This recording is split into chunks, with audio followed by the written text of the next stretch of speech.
Alright guys, welcome back to part 2 of my In the Money covered call bootcamp. In today's video, I'm going to show you how a call option works. So a call option gives the owner the right to buy a specific security at a set price, which is the strike price, within a certain time period, which is the expiration date. Alright, so with each call option, there's going to be an expiration date, which you're allowed to select, depending on how long of a time frame you have on your trade. So once you've selected an expiration date, the next most important thing is the strike price, which is what you see on the left side here. Alright, so let's say you've selected this August 22nd expiration date, and then you select this $635 call. Alright, so if you go to buy this, what that means is that someone's lending out their 100 shares to you as leverage.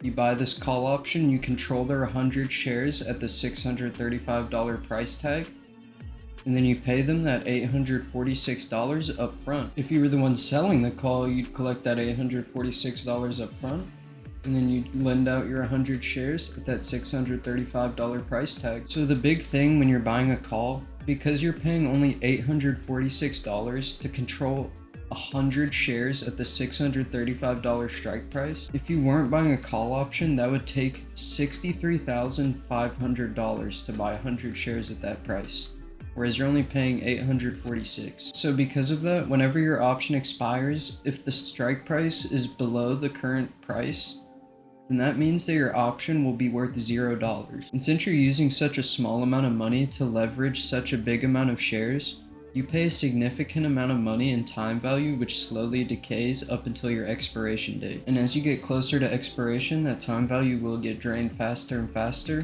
which you can see how much your contract will lose on that day by looking at the theta. And then if you look at the delta here, you can see the closer it gets to 1.00 or 0.00, the closer the time value is to $0. Okay, now let's say you did have $63,860 to buy 100 shares at the current price, and you were interested in selling that $635 call. Your 100 shares would be locked up until you bought back that call, and then from whatever price that you open the trade, you would get that protection of the current contract price.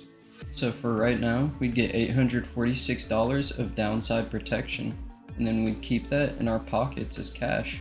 And then once you get close to expiration on expiration date, you'll have to buy back the contract. I'll talk to you more about that in later videos. If you'd like to learn more, make sure to drop a like and subscribe, and then join the free Discord in the pinned comment as well as the description.